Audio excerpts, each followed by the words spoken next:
calling. Do you hear that?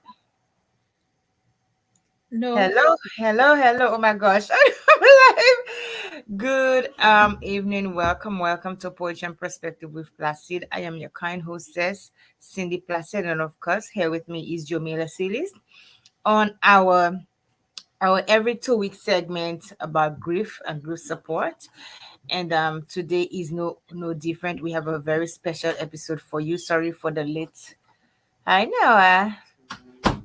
Say hi. Say hi, Gemma. Hi. Sorry for the late arrival. Okay, lateness on the show. Circumstances beyond our control. Okay, but we are here nonetheless, and we are here to talk to you about something that is, I think, very important and very. What word am I trying to find? It is difficult. It is difficult. So we are trying to discuss that topic and to have people's views and to get insight from Jamila as to how we can handle these things, some experiences and whatnot. I'm just trying to connect my Facebook viewers to the live, so give me 1 second, guys, so that I could connect my Facebook viewers to the live. I don't know why it doesn't go straight, but I have to edit the privacy. Okay, there we go. So I'm sure everybody is on.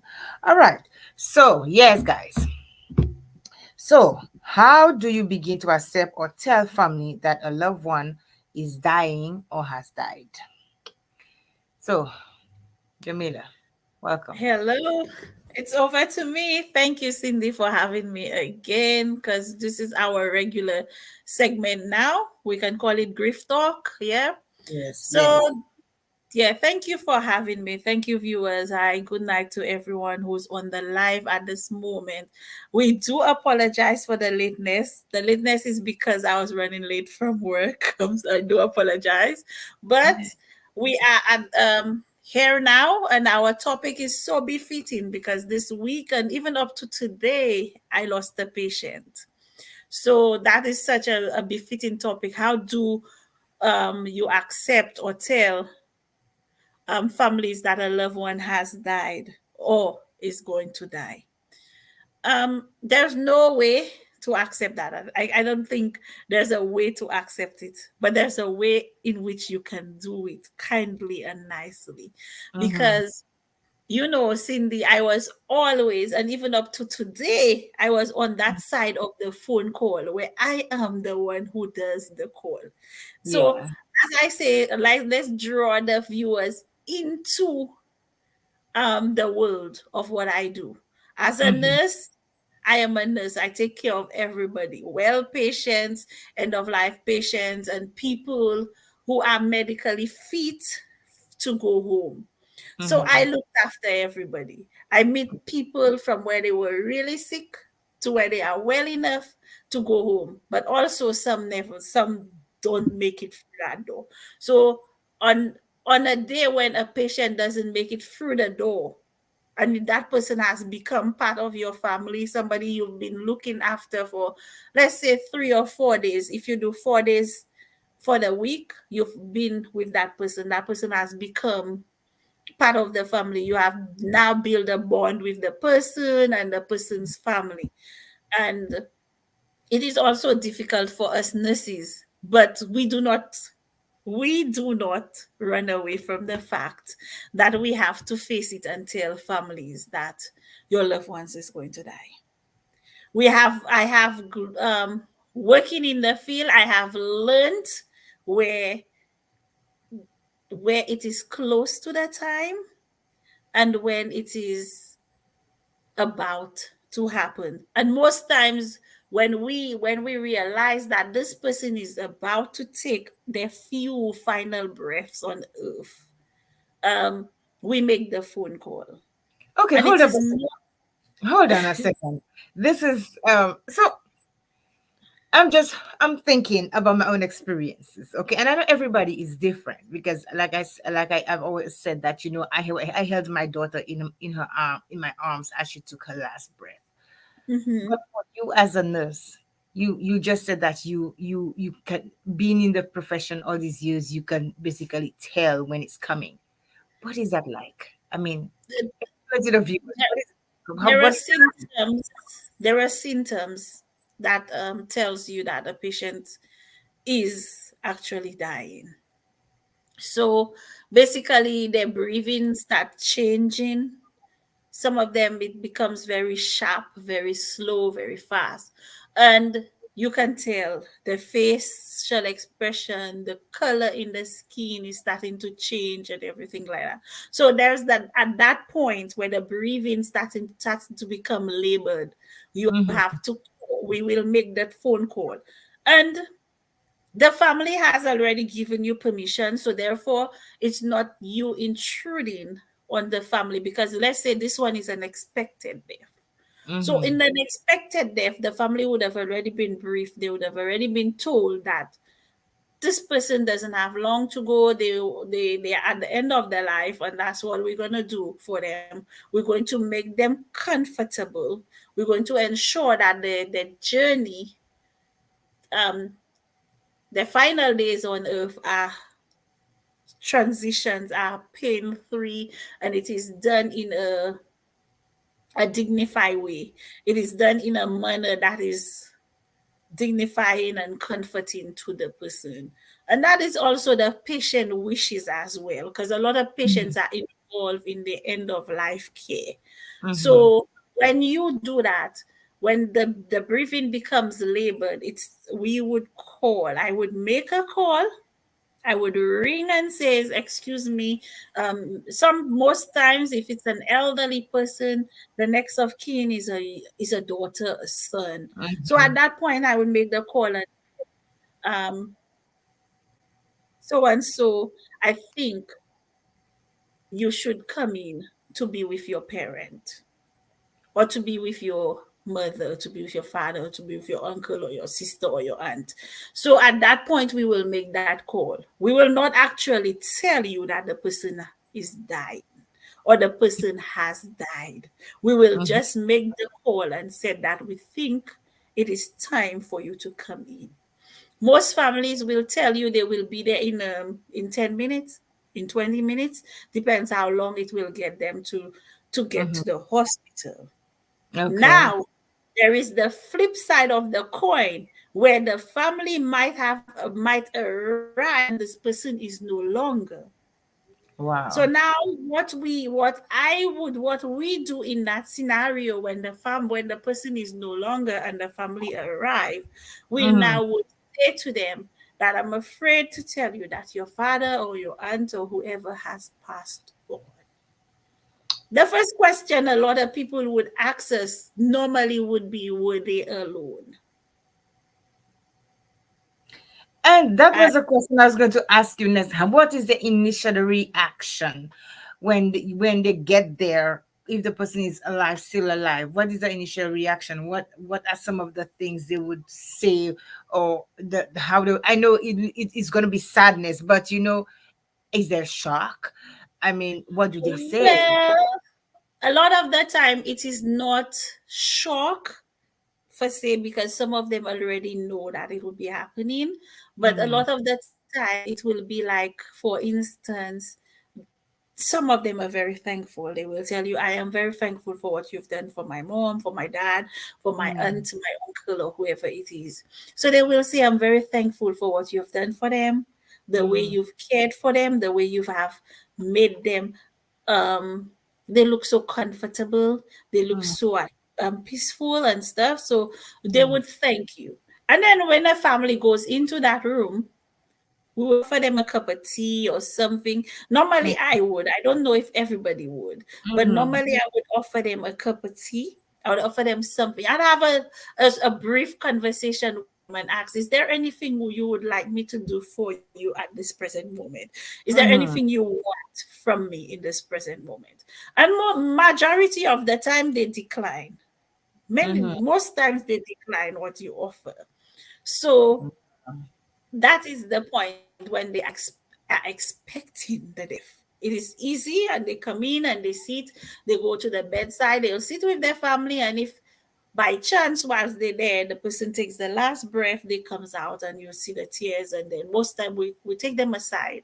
We've got a family room. You would take the family aside and you would speak to the family again. We would offer them a cup of tea. We will Mm, give them bereavement leaflets that we've got already, what they need to do next, the next stages of what to do next. So that is done. But the initial thing that happens, there is no follow up from there. We never follow up with families after a grief, after bereavement in a hospital. And that is a service that is missing. Another mm, service that I think that is needed. And this is where I am coming in. This is where I want to be working. This is where I'm trying to work with the hospital to see mm. after this initial point, we need to follow up because a death, a grief, and a loss is a loss. Because Exactly. that would never be my initial um 4 point to say, Cindy, until that I lost my mom. Because I was so used to making those calls. But when the call came to me, and Mm-hmm. I didn't get it once, I got it many times, many Yes, times. yes, You yes. know, when the call came to you, who is the person who was making the call? Imagine this. I was the one who's always making the call. I And was the there's one who's somebody is always making the making the call call. to you now. So now somebody else is making that call to me.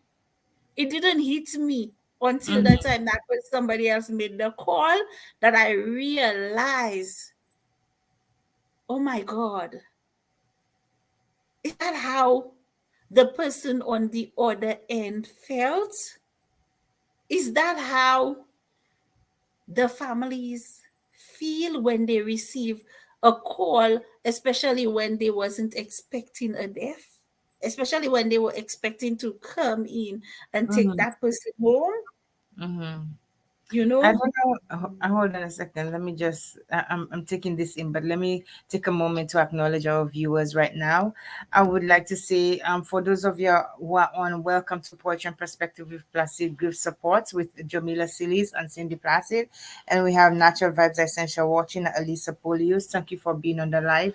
I think this is a very timely and woody topic because a lot of people, it's hard for them to even say that okay, this is the point where we at where the person is going to die. I know this evening the reason why I chose that topic today because I have a grand uncle of mine and he's not doing well. And when my cousin told me that, when she called and she told me, I'm going like, I felt every emotion in the book because he and I are close. I felt every emotion in the book and my cousin's just like, so I'm going like, how do I go about and call other family members and tell them, okay, this is what's going to happen? Because I'm trying to compose myself. I'm trying to compose myself to be able to accept that, okay, this is another death that I am going to not be able to attend, you know? And how am I going to be able to process it? Because this person and I are so very close, you know? Mm. Um, so, I don't know. I don't know how I'm gonna be able to tell somebody. I called my one of my other family members and I was just trying to explain what was going on, and it was hard because I felt I, I literally feel broken because I feel like um confused as to what to say. Okay. Okay. Cindy, let's backtrack a bit. Let's go over to 2020. Mm-hmm. 2020 was a very hard time for the entire world. Yes. Yeah, because if I say for me, I'll be lying. It's for the entire world where we were Yes. in absolute lockdown. Mm-hmm. You couldn't do anything, and family members were dying. But you are making a call. I was making calls like on a regular basis during COVID time to tell people that your father's died, your mother's passed away, blah, blah, blah, blah, blah, blah. How On did a what did reg- I do to what did I do to you? What did I do to you? How did it affect you? Because on I know you are on a human being. You are in the medical profession, but you're also a human being. So what did this cause do to you, to your psychological, being, to your emotions? What did it do to you? Emotionally, I don't think we had any emotions. We were just invisible. And I said invisible because we were going through the motion, because we did not have a support either. Because Mm-hmm. right now, in the normal world, in things has gone back to normal, the families are there, they are talking to you, they are saying thank you, they are hugging you, they're going away. So before that, during COVID, when COVID happened, it was literally you calling. You just put the phone down and you pick it up again, and it was just like people were just going. And we were there to do a job, and we had to do that job. There was no emotions, there was no feelings in the job. It was professionally being done. We were just robotically doing the job. But a good thing about COVID is that we had a mask, Yes. So they and that couldn't see it. mask could not show your true emotions, was not being shown at this time. And I was thankful for the mask. Mm-hmm. I will not say I wasn't thankful for that mask. I was really thankful for that mask, because what was going on inside, people couldn't actually see. And at the Yeah. end, and what made it worse, I was also dealing with my own grief, because my mom died March Mm-hmm. 2020. Mm-hmm. Just this the week before lockdown was Mm-hmm. announced, my mom died.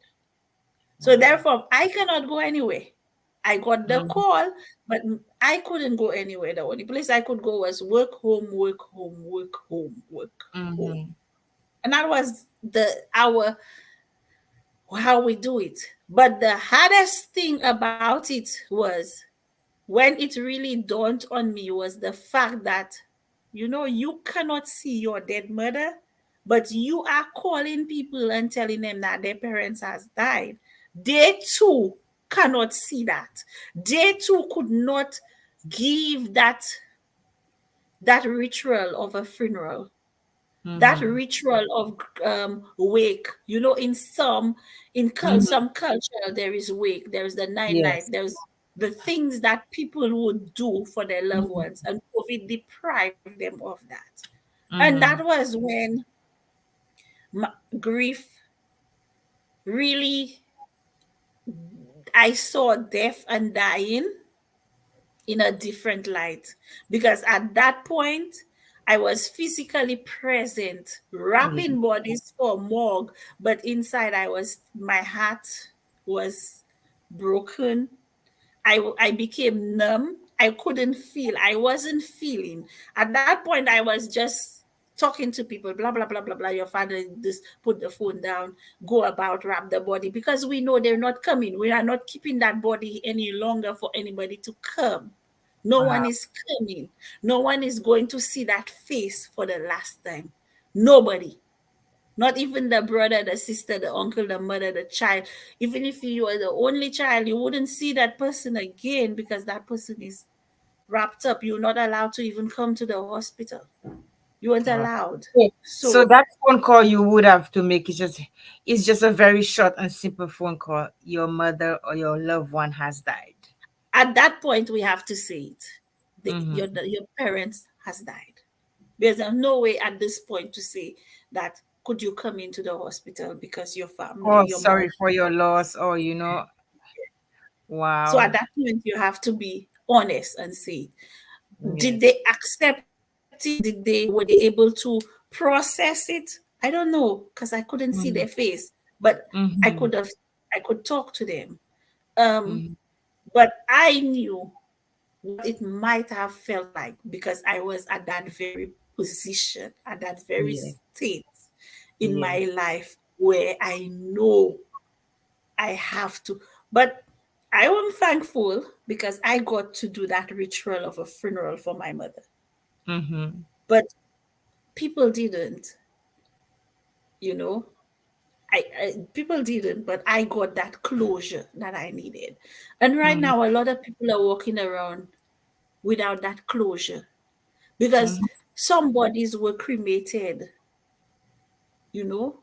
In countries, there were countries where bodies were buried in a mass grave If and you stuff don't know like that. who's who. And people missed out very badly during these times. And there are people who still hasn't recovered from, people who still don't hasn't Jamila, got I, it. I, I, I could totally relate to this because why my nose itching me? Because I am still. It's my mom died in 2018, so that was 3 to 4 years now. Mom has died, and I'm still trying to process it. I'm still trying to recover from the fact that she's not here. They said that she died. I remember the initial phone call when my cousin said, "Sin, get yourself ready. Mm-hmm. It's going to happen." And I was standing in my kitchen in my nightgown, and I felt like a wave of all sorts of emotions just overshadow me. And Mm-hmm. up to this day, I remember that was where I got that message. I was standing over my stove in my kitchen. And I'm thinking to this day that I'm gonna go home and I'm going to see mom. It as if I don't see a grave, if I don't see something, it's not going to. I know she's not there, but as if like you said, I need that little bit of closure, to help me because the Sundays when we used to talk, it still is a problem for me, to go through my daily Sundays. You understand? Almost every Sunday, I remember my mom. I think, okay, Mm-hmm. maybe she's gonna call today, and the times we always sit and talk for hours, and so the times when she died, I'm thinking of, okay, I know it's not that, but I'm thinking maybe she's just chilling. So I don't know. You know, you're saying maybe she's gone to she's in Paris, you Somewhere. take yourself out of the situation for a while, Yes. even if it's not the truth, but you make yourself believe that it's the truth. Mm, And even up to today, I was speaking to somebody who said to me, one of our co-workers or stuff, who said to me was, and what she said, which was really touching, was, some families already make their plans of how they mm, want their funeral to look like and yes. how they want their final days to be and stuff Mm, like that. And not having the opportunity to grant the person their last wishes is mm, something that will live on with you forever. You know, mhm, forever you will always remember this is how this person wanted their last days to be. This is what this person wanted their funeral to look like. This is the song they had choose. This is the verse they spoke about. This is, and you didn't get that opportunity to celebrate. Because at a funeral, we are not really celebrating the death. We are celebrating the life that the person lived, and you yeah, didn't get the opportunity to celebrate that life that the person lived. yeah. And this is So, why I said today, was it today or yesterday, I wrote the post that death is is something that will always be around us. It is a sad reality that everybody is going to face. But mm-hmm, what I am going to say, what I want to say to the viewers right now, you know what you need to do? Do the best of what you have with those who are still alive. Because when the day comes, you don't want to miss out on something that you would have wished you did.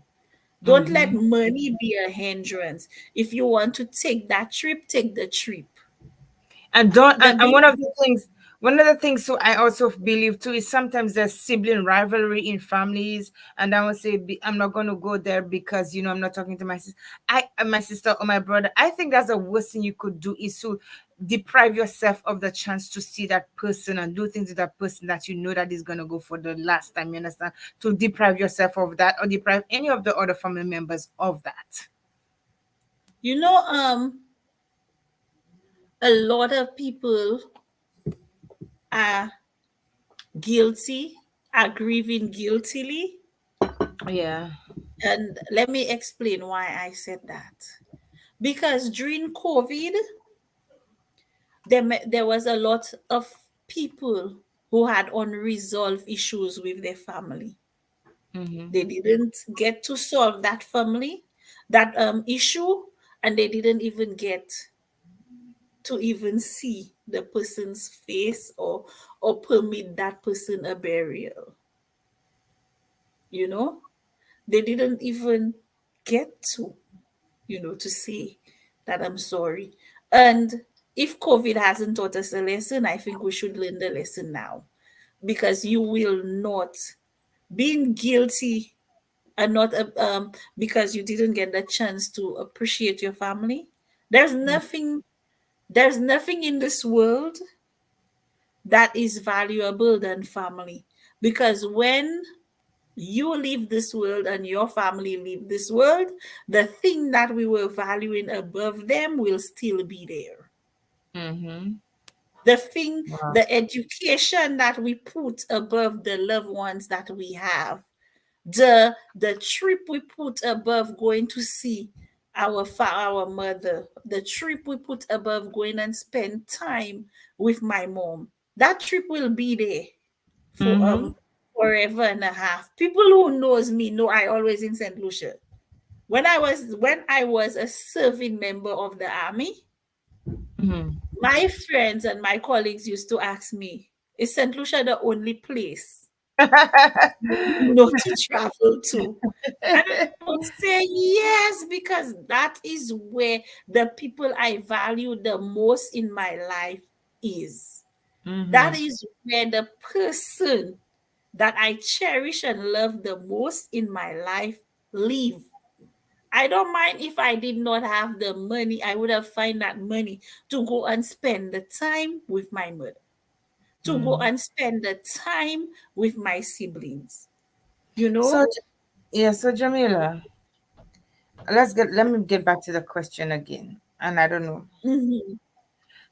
But before I do that, let me acknowledge those the comments and those who are here first, those who just came in. Zephany Polius is here. Curtis James is watching and he said hi. Lauren Dorville is watching. She said she's here with us. Alicia said very informative. And Fimba Jean-Baptiste is watching as well. Um, Alicia said, Jamila, girl, you very strong. Shalry Irving is watching. Sir Romontal is watching, and also Sharon Moore is watching. So, for those of you just tuned in, welcome to Poetry and Perspective with Placide. Grief support. Okay. So, Jamila, let's get Yeah. back to the question. Let's get back to that question. How do you accept it? How do you tell somebody, as I said in the beginning, you don't accept it.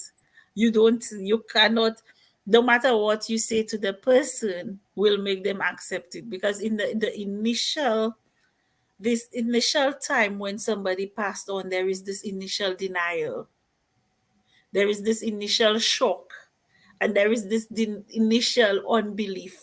And even if you want to try and make yourself believe it, you will make yourself believe what it's not. So you will try and believe everything else. You will work up all kind of stories in your head not to believe what you've just heard. True. So So, there you can there's never accepting. for those of you who are watching, I need you to do something for me right now. Do something for us right now. Go to the share button and share this live with your friends. invite people to come and watch this live. It's every 2 Fridays, okay? So invite people right now. Go ahead and share this live. I'm looking to see how many shares we have, okay? Share this live. It is important that you guys share so we can get more people on to listen to the message that Jamila is giving, because she is a grief support coach, okay? For her own struggles, she was able to, get into grief support and to be able to help people overcome, dealing with grief and loss and stuff like that. So it is something that everybody needs right now, because everywhere you turn, somebody is dying, and it's not one person that's dying. Let me tell you, baby, today there were millions of people who died. Okay, somebody somewhere is losing a family member, and a lot of the times they don't know how to handle the grief. They don't know. They don't know what to say. They don't know how to. And those who are on the outside looking in, they don't know what to say. So this is where Jamila comes in, and to be able to help assist those, who have lost a loved one. Of course, I'm doing my own thing with her, but but she's a coach, okay? So I'm talking from my own experiences, like she's talking from her experiences and a professional standpoint. So Yeah, go and in there and share about those lives. the book alone talks for itself. It's Mm-hmm. letting the pain out, beginning Mm-hmm. to release from grief and loss. I've got another book on its way Mm-hmm. where you can pre-order. Anybody can pre-order it. It's on my website, Cindy, www.jamiliasealis.com. Mm-hmm. It's on my website and people can get it from there. You can Mm-hmm. pre-order it and then you can get your Mm-hmm. signed copy. So it had to take a life experience. Sometimes I stay and I say, oh, I feel really, I feel a bit down because I said, oh, mom didn't get to experience this and the work that I'm doing. But Mm-hmm. had she still been here, that work probably would not have happened. So I am thankful that God puts me in that space to go through losing my sister, losing my mom, in order Mm-hmm. to be able to express and in order to be able to get people to unmask the taboo Mm-hmm. associated with grief, loss, and dying. Mm-hmm. Because even as a nurse, we got used to it. People will tell you as a nurse, if when you look at somebody and you feel a bit down, that you should get used to this by now, but you never get used to people dying. You can never get used to that. There's no acceptance in grief, and that is one of the stages of grief, which is so wrong, because you never accept grief. Because Mm-hmm. when somebody else died or you hear of something, it Mm-hmm. takes you back Mm-hmm. to your loved ones. And during my webinar, we were talking about the free secrets, you know, and then I was talking about how to identify our emotions when loved ones died. And Mm-hmm. sometimes it takes something to trigger that emotion. It Mm-hmm. takes a song, it takes a favorite place, it takes a drink, it takes something that that person had loved. My mother loves cooking, and I love Mm-hmm. my mother's cooking. And a lot of the time, if I were to cook something, it reminds. I will confess now. When I used to go to St. Lucia, I come back with all sorts of jam because my mother used to make jam. She Mm-hmm. loved that. My mother used to make jam, ice lollies, tamarind balls, and everything, you name it. But Mm-hmm. when I go to St. Lucia now, I do not come back with those things. I do not Yeah. want them because it doesn't. To me, it doesn't. It don't feel. It don't taste, and it's not my mother's own. Yes. It's not mommy's own. I will Yes. come back with the cocoa stick because Granny makes that. I will come back with Okay. maybe a tamarind ball because she made it. Mm-hmm. But just to go out of my way to buy jams and stuff like Mm-hmm. that, I will not do that because that was something my mom used to do. That is a memory that I have with my mom. And that is something I do not carry back to England. Anytime we go to St. Lucia, I don't bring jams back. Mm-hmm. The jams germs do not come back, the germ stays Mm-hmm. um, there. And we still have, my daughter can attest to that, we still have germs that my mom made the year before, because we were in St. Lucia 2019 and then mom Mm-hmm. died 2020. So I still Yeah. have germs in there, in my cupboard, that my mother made, but Wow. it's still there. But Mm-hmm. I have the love for it is not there anymore like it was when mommy made it, you Yeah, know? it's not the same. It's not the same because So mommy is not gonna make it anymore. I understand. it's yeah. I actually totally relate to you because um it's just so many things that mom and I, mom and I, we had a rocky relationship at one point, but she's still my mom. You understand?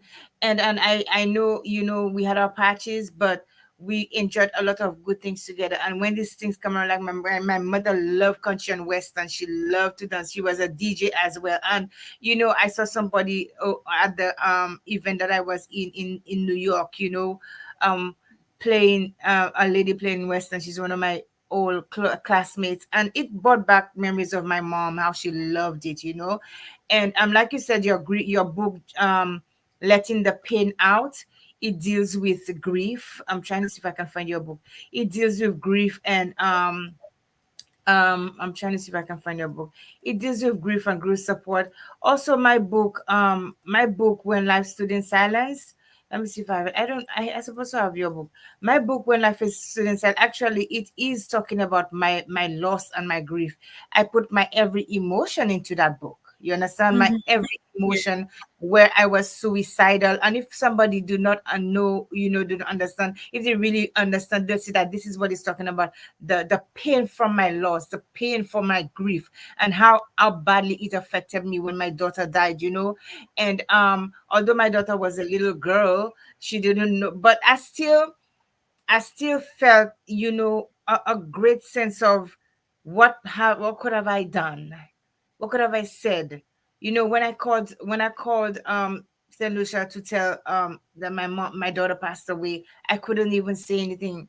I couldn't say anything to my family members. They had already seen it, and I just started to cry. So I it is daunting to lose a family member. And guys, you can Mhm. find my book on my website, rise cindyplacide.com. It is a daunting to lose a family member. It is even more daunting to have to break the news to them that somebody has died. Okay. And I feel that these things need to be addressed because lots of time people will freeze. People will freeze. They will freeze. They don't know what to do. I know I've heard people have asked me, "Are you sitting down? Are you sitting Have you down? drunk water? Have you drunk water?" Yes. So that because sometimes people don't even know how to break the news of a family member is dying or the family member has died. And it is hard for them who's breaking the news as much as a person who's going to receive the news. And so these are things. You know, Go ahead. breaking bad news is not something we've been taught. And even Mm-hmm. as a healthcare profession, we only cover that short, Mm-hmm. a small portion of it, breaking bad news. And Uh-huh. sometimes we don't know how to do it. We don't know how to do it because sometimes you just want to get it over quickly. But is the person that you're going to tell the message to ready to receive it? How are they in the correct state of mind to Yeah, process yeah, those messages? And yeah. we've never been taught. And Mm-hmm. even in society growing up, we've never got taught. And another thing that happens now, before the thing happens, it's already on social media, and the Yes. parents, those people do not know that it's happened. For instance, um, let's say for the shootings are happening back home, um, somebody were involved in an accident and you've seen it on social media, and the people that's supposed to know do not know that. And I what I learned when I was in the army was when I was in Iraq in 2004, if somebody died on come, the internet went off. We had no internet until the family member of those Mhm. people or the next of kin has been contacted. Mhm. So on we knew when somebody died when I was in Iraq, because the initial thing that gives you the heads up that somebody's died is that everybody's device had no internet. So therefore you was not able to broadcast it. So you cannot broadcast something before the family knows. So therefore there was no element of surprise to it. Mhm. But right now there is this element of shock, and people are Mhm. still processing. Imagine me seeing something about your family online already and you haven't seen it. Now I'm going to message you and say accept my sympathy And I or say, for what? condolences to you and your family. What for? You Yeah. do not even Yes. know. So it's as much as social media is good, it is very damaging the information Mhm. that goes out, because a lot of people don't know who already know. And whilst it's Mhm. circulating to us, people are so quick to share to others without thinking whether the family of that person knows, whether the next of kin is aware, and Mhm. who knows in the family. You know because you were there, you recorded it. But Mhm. have the family been contacted? And that is Exactly. another thing. So how do somebody accept that when they just seen it on social media? Yeah. How do you stop Yeah. telling somebody something that you've seen on social media and you do not know whether it's true, or Mhm. how much fact is there to that stuff? So I believe people, we need to be very sensitive about the informations that we share. If Mhm. you were there when it happens, be mindful how you go about sharing it. You know, Mhm. I know that the armies are not like the army, so they cannot control these things and shut down the Mhm. internet. So certain things don't get there before you tell the family. But I think Mhm.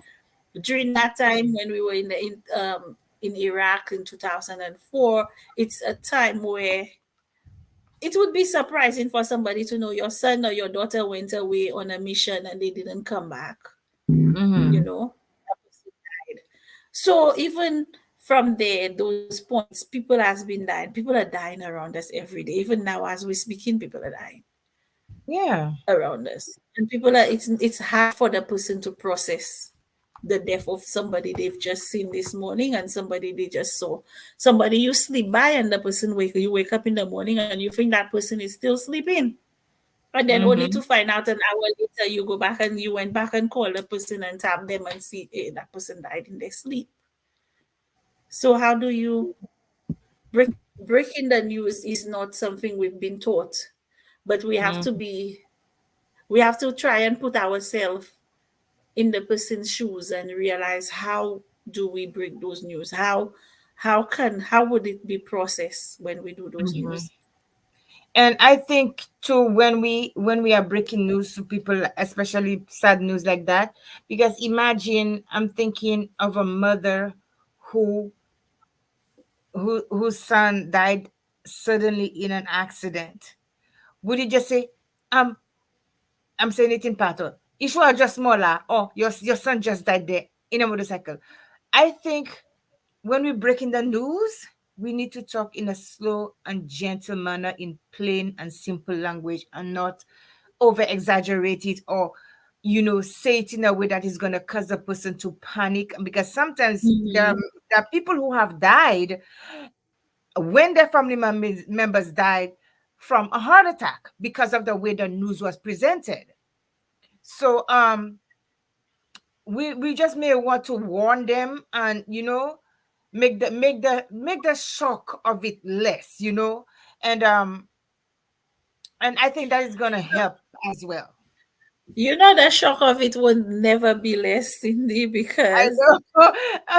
any news that you're not expecting Yes, is going to be a shock to you because you're not expecting it, true. you know. Yeah. So I can say you cannot. People will. It's hard to tell somebody that somebody's died, but we Hmm. have to tell it. And Yes. the hardest part for us is you who is in the position relating the news to the person. How Hmm. do you do it? How are you going to just go straight ahead, or are you going to break it down in stages?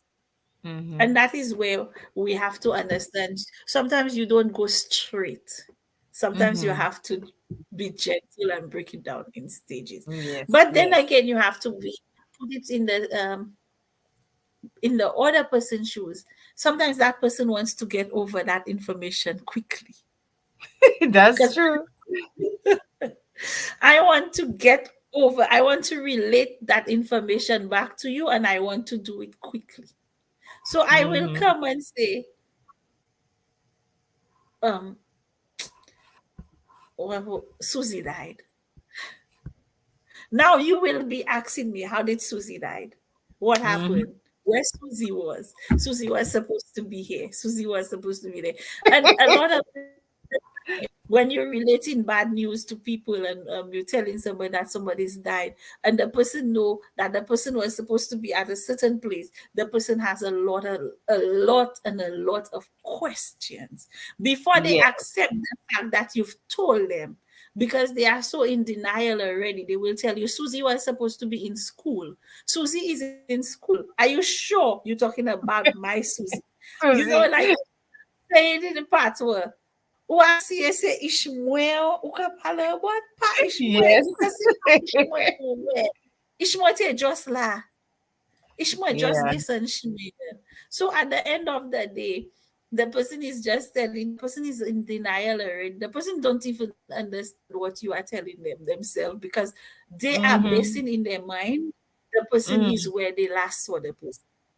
So they Yes. have questions as well. So be prepared that you will be bombarded with a whole heap of questions when you're going to relate stories, when you're going to go and tell somebody that somebody they love has died.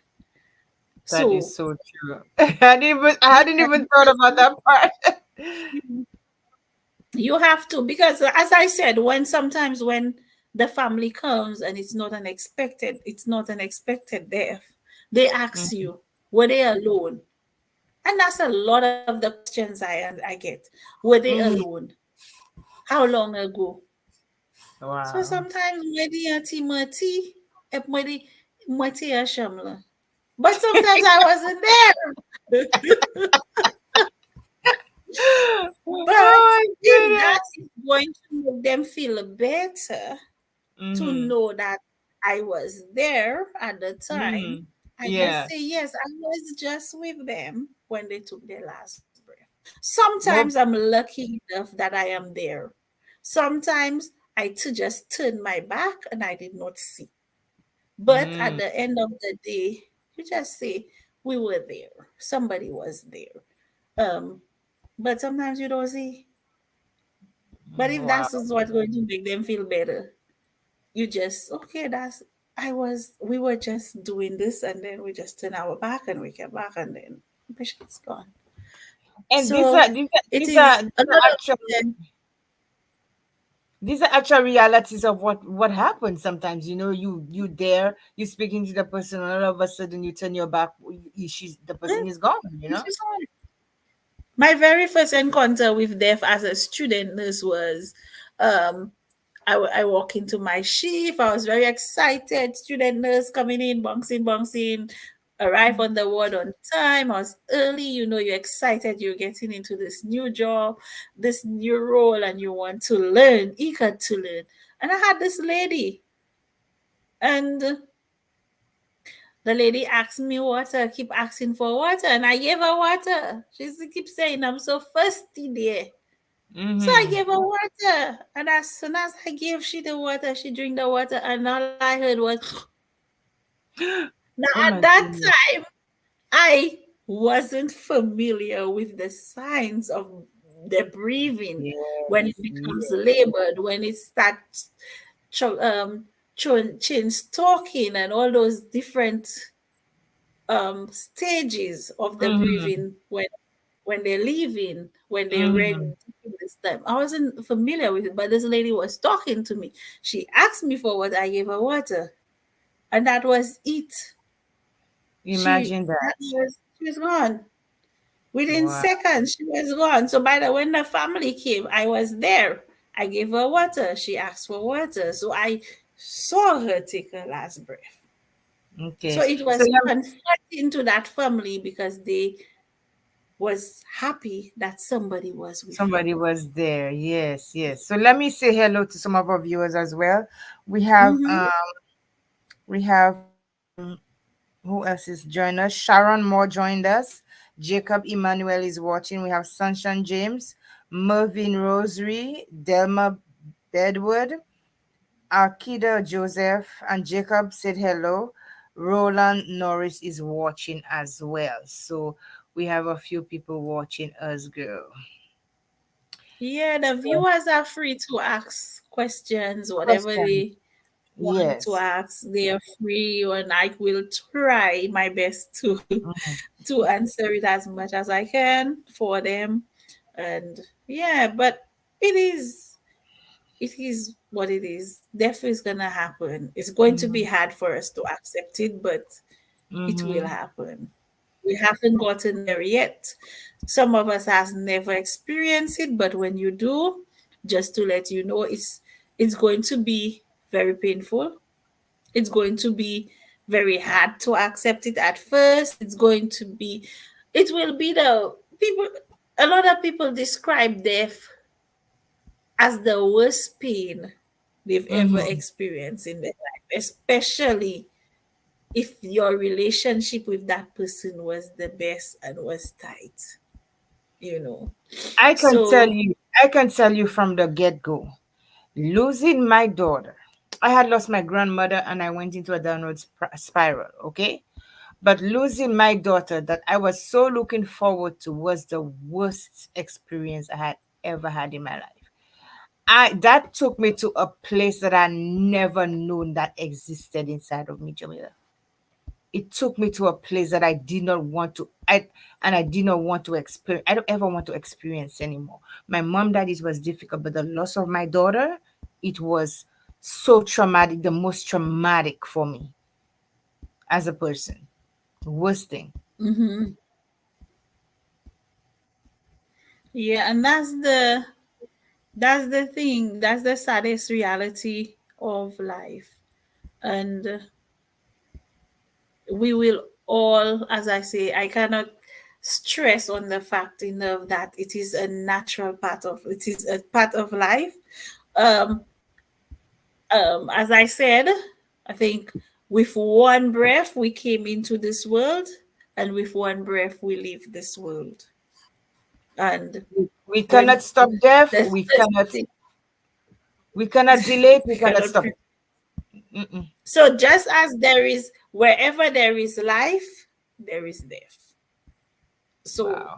as long as life is they goes together, they balance each other. So if there's life there will be death, and that's just the the nature of it. But do we accept it? We don't, because it becomes very painful. We know that it will happen, something that we know will happen, but yet when it happens it sends us on a roller coaster ride. You feel every emotion there is, and that's okay, that's natural. That's totally natural, because that's just to show that we are human, and we have to Mhm. go through the cycle of life cycle to um even if you're a Christian, that doesn't prevent you from experiencing and mourning the death of your loved ones. And people Absolutely may not. think you're not strong enough because you're a Christian, you don't have faith in God and everything like that, and that's why you are mourning like this. I know, but when it happens, it happens. We are human. Let me The tell you, let me tell you, Jamila, and I always say to people, deaf don't have friends. It don't care if you're rich, if you're poor, if you male, if you female, if you black, if you white, if you even red. It don't care. Okay? All deaf knows is that when it coming, it doesn't hold any bars. It comes when it wants and it does its thing. And so um we cannot say because we are Christians that we are, is going to be less painful for us. Some people are able to handle things better. I was strong in my Christian faith when my daughter passed away, and that death crumbled me to the ground in a split second. You understand? It crumbled me to the ground. People have told me, Cindy, you were one of the strongest women that I know. Death taught me a lesson. You can never. People, yes, people are strong, but you can. It will take you to your feet. It will take you to your knees. It will take you to your knees. So it doesn't have any yeah, friends. It doesn't choose. Go ahead. it doesn't choose. It doesn't it doesn't choose you because of your sex. It doesn't choose you because of your region. It doesn't choose you because of the family that you grow into. It doesn't. It will come.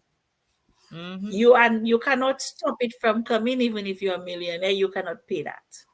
It will Mm-hmm. happen. So it is just it's a natural part of life that we go through. But we have to experience it. Do not run away from grief because you think people because of who you are and who your stand in society is. You don't run away from grief. You embrace it. You have Mm-hmm. to embrace it because unless you make it personal with you, you will forever be at war with yourself because you are warring against those emotions that want to surface. And Absolutely. Absolutely.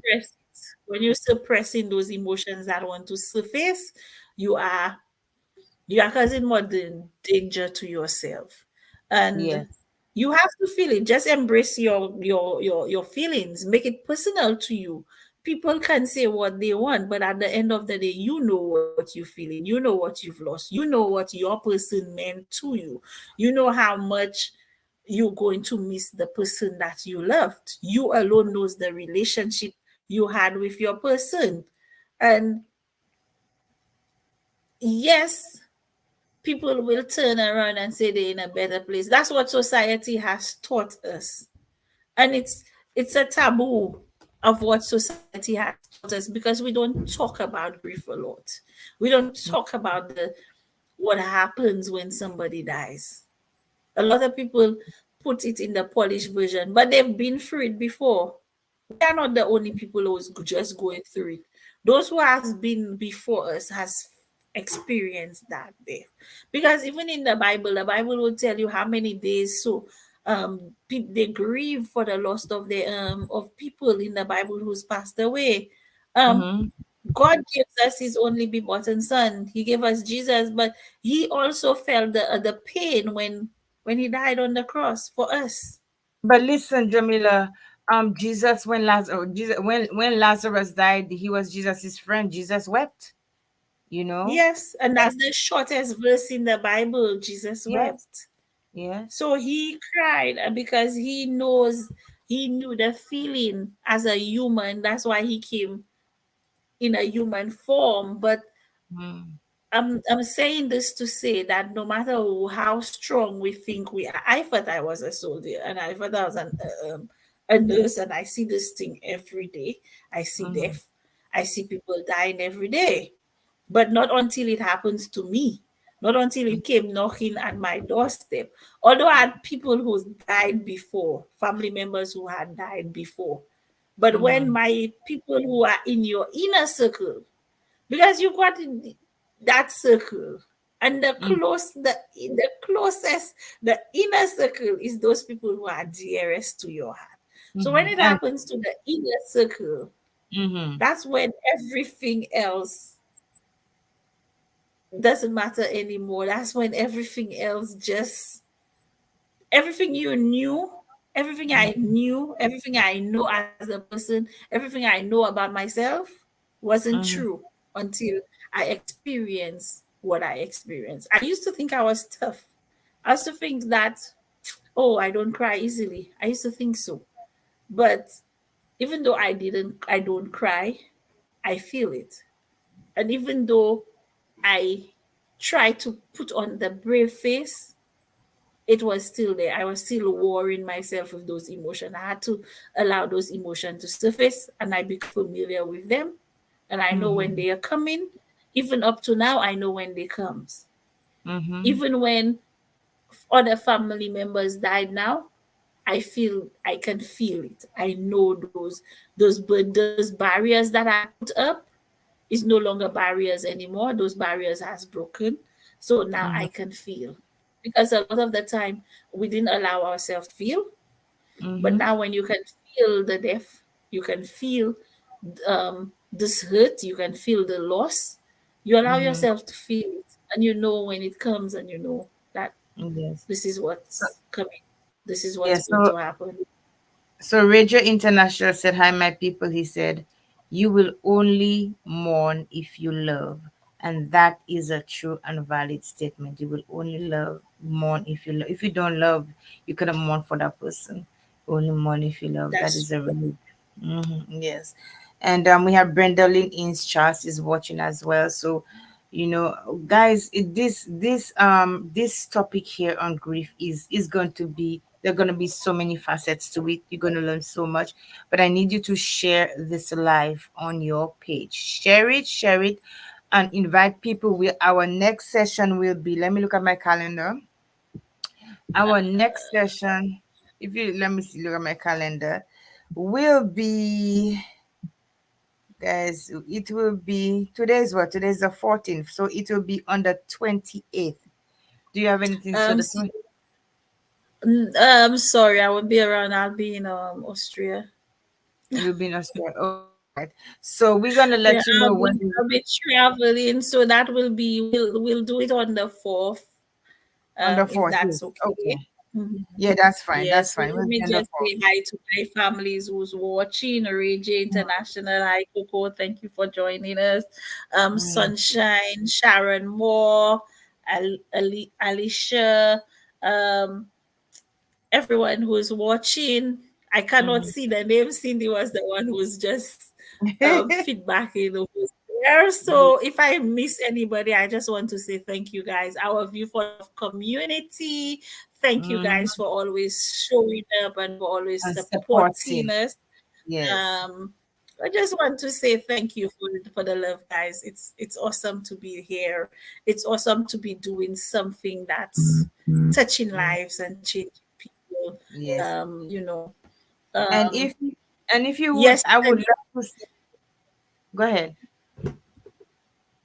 I Go was ahead. just saying yesterday I was at work and then one of the top people from work came and they approached me and she was like, "Who's Jamila?" And I really thought I was in trouble because my face don't lie. Yeah. So I thought I was in trouble and then she came and she said, "Oh, I was told about your book."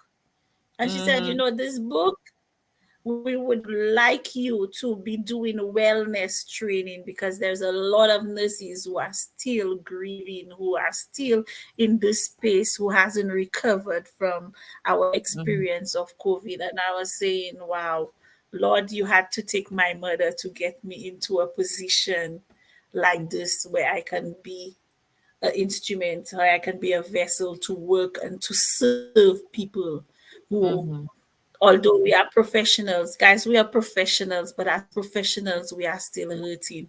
And I just want to say, I've got another book coming out, and it's basically for the healthcare professionals, and it is called Nurturing the Healer Within when Mm-hmm. losing pay for health, a practical guide for healthcare workers who when Mm-hmm. losing patients and loved ones, because just as everyone else, we lose patients and we also lose loved ones, and people do not expect us to grieve because they believe that we are so familiar with those events that are happening around us. So the Mm-hmm. professions around us, they do need that space to grieve. They do need our support. They do need our help. They do need our love. They just need you to show them this little. They might look tough on the outside. Imagine a police officer is the first person on a scene, and then it's their colleague. Imagine a fireman going to a scene, and the person that's there is their colleague. Imagine Mm-hmm. a nurse is at a shift, and their father or their daughter or their son is being wheeled in while CPR is being performed, and that's their family, and you are at work and you're seeing people coming in, and that's your family, and somebody is telling you you're not allowed to go there. So, also Wow. to say that even the profession, people underestimate the profession because they think as healthcare professionals, as police officers, as firemen, as counselors, those people are trained to handle those situations. We are not trained to handle those situations. We are trained to handle the in the scenario in front of us. But when Mm-hmm. it actually happens, we are not trained. Knowledge leaves us because you come into a scene and it's your family. You go to you've been called to a hospital and then it's your family. You imagine a doctor coming to certify a death, and the death is his mother, is his father. So that's where my other book, which is the book number 3, it's called Nurturing the Healer Within. So that's this book will be talking about how healthcare professionals need to look after themselves, how we need those around us to support us. Don't bash us, support us, help us to uplift ourselves as we heal because we are broken as well. Mm-hmm. Oh, I'd like to Yeah. say hello to my friend Trevor. Trevor Felician, he just came in. How are you, Trevor? How are you doing? Thank you so much for joining Pleasure Perspective Placid. We are talking about grief, and I know a lot of people have lost a lot of loved ones, and a lot of loved ones. So, we need to be able to discuss those topics, and Yeah. bring bring light to the situation at hand, and Jamila, your insight and your knowledge has really helped a lot of people on this show. And we're going to continue this show for a long time because people are going to continue needing your professional help, okay? Your advice. Okay. Yeah, they will continue needing it. So guys, if you have not gotten Jamila's book, let me take you to look at her book. I know she has it, but I want to. Would you be able to pull my website up? Yeah, I've already pulled it up. That's why I'm going about to share it. Yes, so this is her book. All right, this is her website, Jamila Series, and this is a book, Letting the Pain Out, Learning to Release from grief and loss. So the book comes from a place of deep pain from losing loved ones suddenly. So you can go on our website, jamilasilis.com, and get a copy of that book. I am going to guarantee you guys, you are going to get so much. You're going to see yourself. If you lost a loved one, you're going to see yourself in her shoes, see yourself where she is, and relate to her story and the things that she's saying in the book. So go ahead, support her, and get a copy of the book, Letting the Pain Out. Please, I cannot stress enough. Please share those lives. Share all those lives that we have, because it is to help other people, it's to help, people to cope. All right. And you also can get a copy of my book, When Life Stood in Silence. It is also talking about grief from a different perspective of poetry, letting people know about my pain, what I went through. Is basically the things that I was facing during my loss and my grief was written down as poems. Okay, it is basically real life stories in poetry. So go out, get those 2 books, I promise you, and you are going to be supporting our local St. Lucian authors. So we appreciate you guys very, very much. um Dealing with death is never easy. Losing a loved one is never easy, but we can also get help, okay, in coping with that. And one of my things that I advocate for is mental illness. And as Jamila said, grief and loss is part of mental illness. It is part of Yeah. mental illness. So you may think that no, I don't have a problem. Yes, there is a problem. Because if it is difficult, especially when it gets to the point where you just want to seclude yourself and depression comes in, it is in a Mm-hmm. bad place. So we need to look after our mental health, and because believe it or not, God did not create us for us to die. He created us for us to live forever. It was the sin of Adam and Eve that caused us to be suffering and dying. So it is not that was not God's intention for us. So it is going to be painful when we lose a loved one. It is going to be painful. And guys, listen, I know you all see those stars. If you want to continue, for us to continue bringing you those lives and to make things better for us, please send some stars to my show. Okay, give me some stars, show me some appreciation. Okay. Listen, Jamila, it was such a pleasure to have you. I know you just came from work. I know you just came from work, and I just want to thank you for taking the time out to give some advice to the viewers. I We appreciate I that. know I love what I do, and Mm-hmm. I it had to take sad situations to love what I do now because Mm-hmm. I know where I've been. I know where I've almost went. Mm-hmm. So just if I could help one person from not plunge into where I almost found myself, I am happy. And for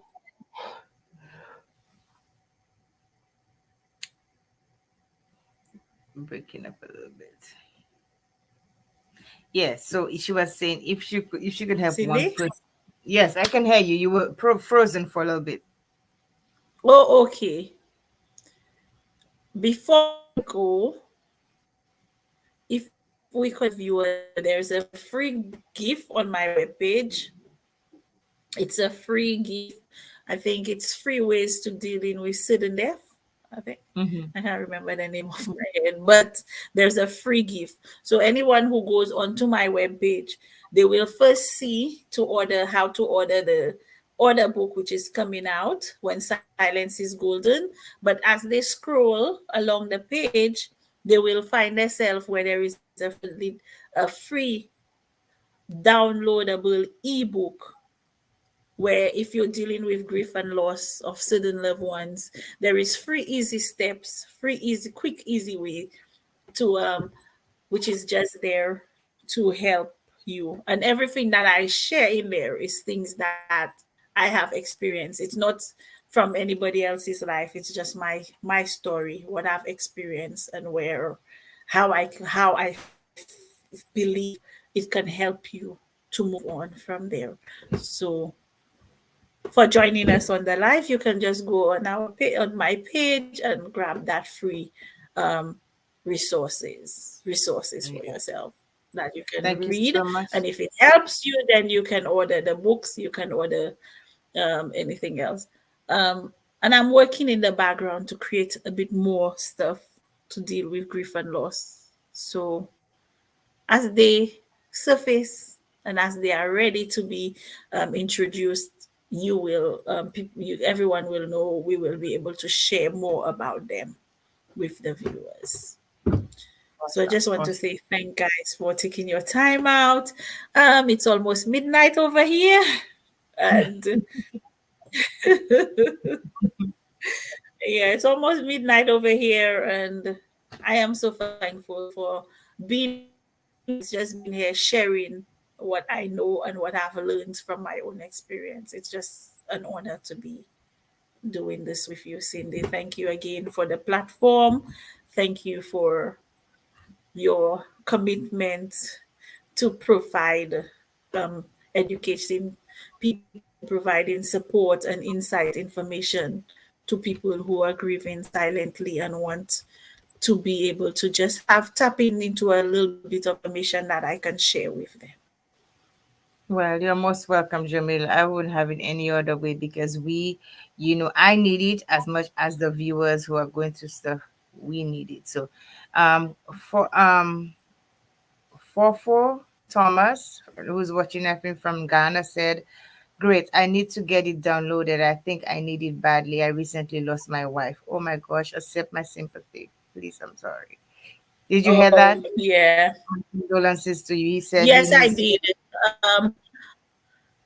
Well, the book is also on Amazon, guys. It is on Amazon, Letting the Pain Out, Learning to Release from Grief and Loss. You can get it from Amazon. You can order it that way. If it's gonna be easier to get to you. The only thing that I did not do, I didn't do an e-copy of my book, but I think it's not too late to get an audio version and an a book. So hopefully it will be available in Kindle version and the audio version as well. But in the meantime, it's just the paperback copy which is available on Amazon. So you can always So, grab it from there. for you can also give me a call and we can discuss how you can get the book if you're not successful in any of those areas. Okay, just give me a call And and he can reach out to me. Um, exactly reach out to Jamila. Yeah. emails me on my private email, and that email is only for to deal with grief counseling. It's Mm. jamiliasilis@gmail.com. I do not accept any junk mails, advertisement, or any products that have been sold. So please do not forward any unnecessary stuff like forward chains to that email address. Only It's email just address for basically people for that grief. needs help. All right. Okay. Yeah. So I can send that if you want it again. You can reach out to her, Jamila Series at gmail.com, and she's going to be able to reach out to you, and you all can have a chit chat about what to do next. Okay, so Jamila, thank you so much for that. It is always a pleasure to have you here, and I do know that the viewers do benefit from your work, from your insight, from your knowledge, and from your experiences. And I thank you. And we are going to see you back here on the 4th of August. Okay, 4th of August Yeah, at after my 5 p.m. travel. After travel, yes.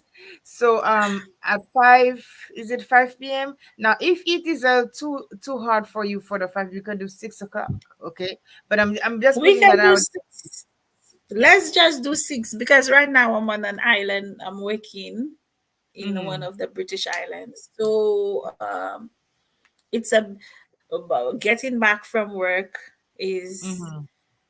not really that I cannot make it on time, but sometimes after work I take a little bit of time to chit chat and then walk back home. But some Fridays I'm off. Yeah. Okay. Some So we'll do Fridays 6. I'm off. I like to pally. So sometimes I stay back and pally before I get. Okay, so we're gonna change the time from 5 o'clock p.m. to 6 o'clock p.m. Okay. So Yeah, so for that'll that, give so me time on to the relax. 4th of August is gonna be at 6 p.m. Eastern Standard Time, which is 11 p.m. GMT. UK Okay. time. Yes, Yeah. UK time. All right. And that's for Ghana as well. So, guys, have an awesome night. I'm not sure if I'm going to have a live tonight to talk with my guys about, issues that matter. I see one of my guys was up here, but if I'm here, you're going to see me. It's Friday night. Who knows what's going to happen? So, guys, have an amazing night, and we love you. We want you all to be in the best of health. Lauren said, thank you for sharing your experience. Thank you so much, darling. We appreciate you guys for always supporting us, and have an amazing weekend. Be safe, okay?